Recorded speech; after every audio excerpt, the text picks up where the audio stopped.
Vamos lá. Hoje eu queria falar sobre um tema que eu estava com essa reflexão há um tempo já. Eu consegui refinar um pouquinho, queria trazer, que é justamente por conta da IA, né? E como que a gente consegue produtividade mesmo sem ela. Claro que, enfim, ela realmente traz grandes ganhos de produtividade em si na aplicação, só que eu acho que tem muita coisa que vem antes, que pode estar fazendo muito mais falta do que ela, tá? Para que você possa se sentir mais produtivo, você se sinta melhor, os processos funcionem melhor, tá? E eu queria passar muito sobre isso. Acho que principalmente temos muito conhecimento era para IA, né? Que nossos antepassados nos passaram.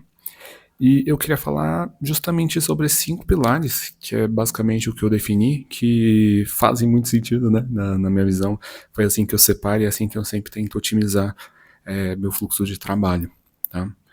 E aqui eu vou começar com organização no trabalho, tá? Acho que é importante, quando eu estava revisando isso, eu percebi que embora a ideia seja para desenvolvedores, a maioria dos pilares servem para todo mundo, não diz respeito a só a desenvolvedores. Então, fiquem à vontade, mesmo se você não for dev, se você não for de infra, enfim, fiquem à vontade, tá? Acho que vai servir muito para vocês.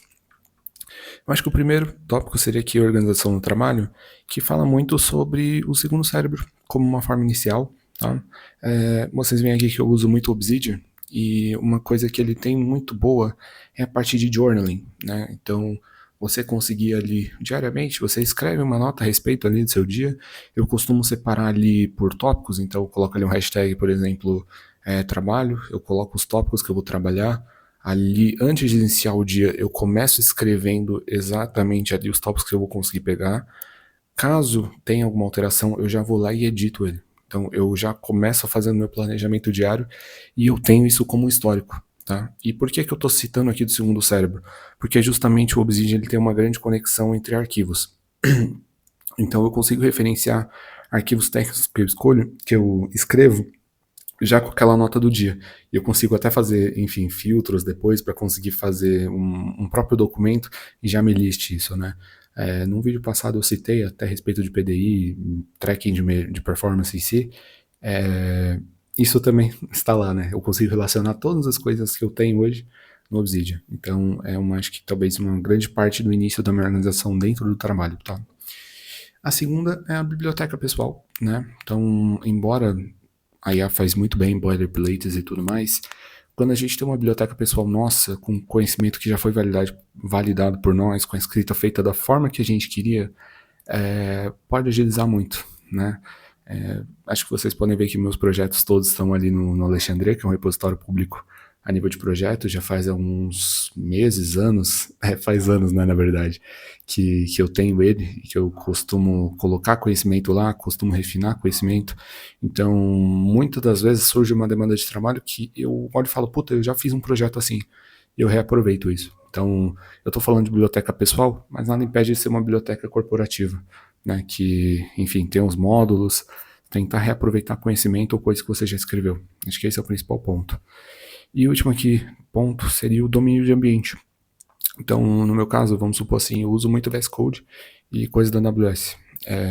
Cara, profiles, acho que é uma coisa ideal ali quando a gente está falando de terminal, né, enfim, de trabalho em múltiplos ambientes, lidar bem com profiles.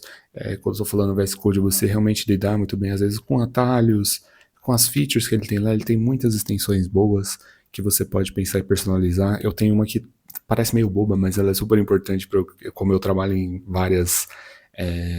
com vários projetos, que às vezes eu olho para um, olho para outro.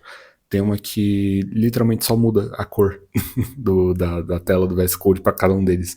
E aí eu reduzo a fricção de quando eu vou dar um Alt Tab, eu saber qual é qual. Então, é só esse pensamento de vez em quando, olhar para sua ferramenta de trabalho e tentar melhorar esse fluxo. Aqui pro próximo, seria a comunicação em processos. Tá? Então, de forma muito simples, tá? É a comunicação síncrona. Né? Às vezes a gente fica esperando muito tempo ou alguma agenda em si para pedir um pull request, ser aprovado e tudo mais. E eu sou talvez o maior fã de comunicação assíncrona. Você já manda mensagem ali, quando a pessoa for ver, aí finalmente ela vê e libera para você. Então, comunicação assíncrona all the way. Tentem sempre usar ela primeiro do que outra coisa, a não ser se for um tópico realmente importante. Dory Dodge, né? Então, definition of ready, definition of done. Então, você saber a definição de quando você deve realmente iniciar aquele trabalho, tá tudo certo para que você comece.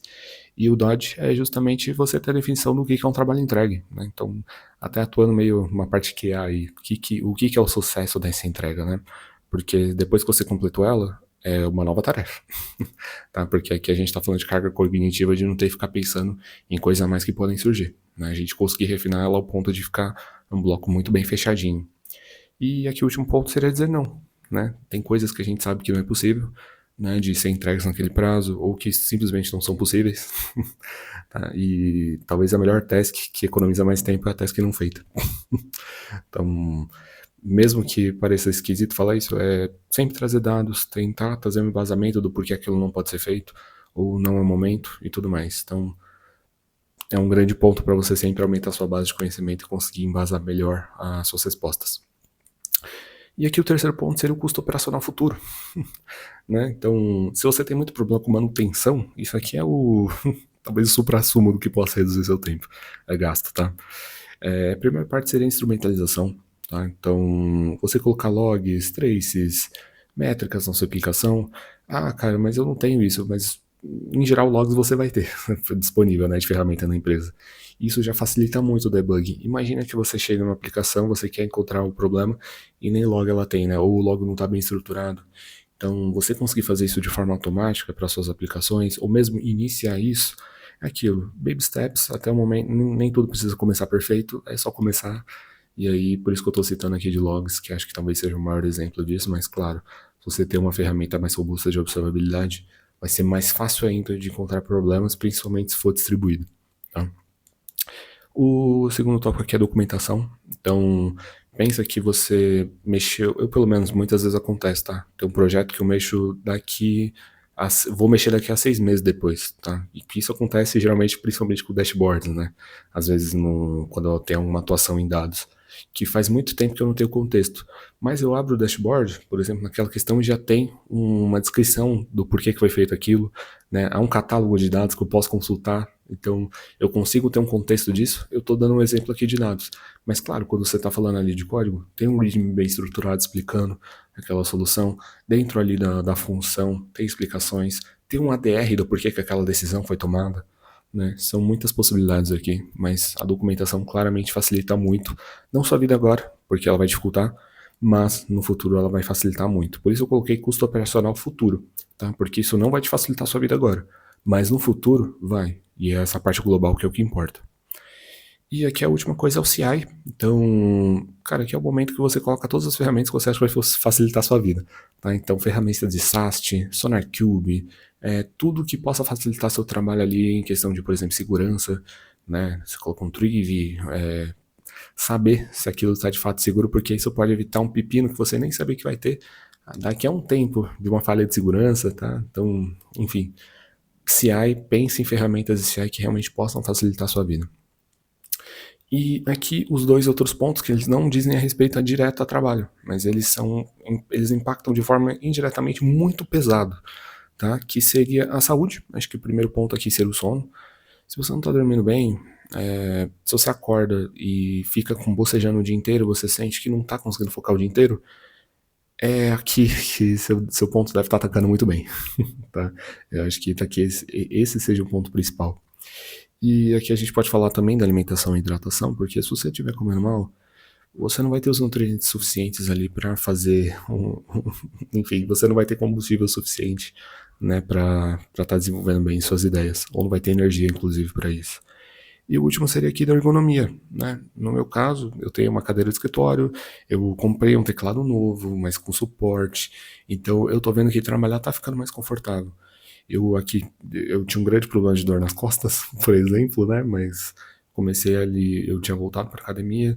Isso resolveu, depois que eu aprendi, também com a parte da ergonomia resolveu, que era um ponto que enfim, de qualquer forma, tira um pouco de carga cognitiva sua, né? Que você fica ali, às vezes, no trabalho e fala, porra, tô com dor, e enfim, isso tira a sua atenção. E até um ponto que eu não coloquei aqui, mas seria até a própria atenção, né? O quanto você consegue focar. E aí eu até colocaria, por exemplo, aqui redes sociais, o quanto você consegue se distanciar nisso, o quanto você tá pegando, né, tipo, no seu celular ali durante o trabalho, isso é um grande fator que influencia. Então, percebe que até agora nenhum dos fatores foi em relação a IA. Né? Isso tudo é época pré-IA, né? Mas, e aqui o último seria de infraestrutura. Eu citei isso da ergonomia de cadeira e tudo mais, mas um grande ponto que é muito frequente é você cair numa call, né? Você tá com a internet ruim, não estável, ela cai, ou cai energia, cai alguma coisa e você fica, né?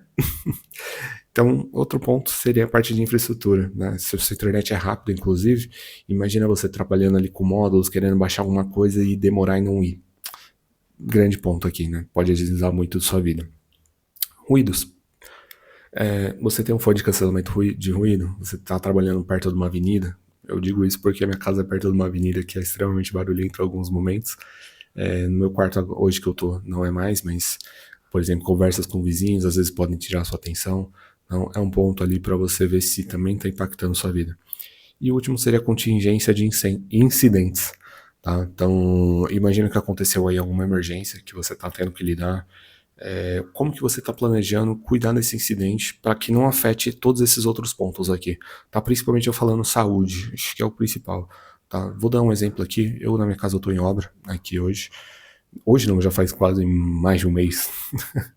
Né? E eu não consigo ter acesso a todos os cômodos da minha casa da forma que eu queria. Eu não consigo ter tempo em si para arrumar todas as coisas ou cozinhar da forma que eu queria, mas eu tenho um plano pelo menos para conter isso. Então, pelo menos, por exemplo, se eu não consigo ter uma alimentação ali de café da manhã, café da tarde boa, que eu consiga parar e preparar muito bem, cara, eu compro peito de frango desfiado, ou a gente compra atum, facilita muito a vida, tá? E isso que eu também aqui nem tô citando de outras ferramentas, mas acho super legal também citar, que eu citei, já que eu tô no ponto de infraestrutura, seria de ferramentas para casa, né? Então, um dos grandes ganhos de tempo que eu tenho aqui de tirar minha carga cognitiva é ter uma lava-louça. Acho que talvez a lava-louça seja o suprassumo disso. Devem ter os eletrodomésticos que ajudem muito, né? Falou muito do robô aspirador, é uma coisa que eu quero olhar agora até que eu pensei.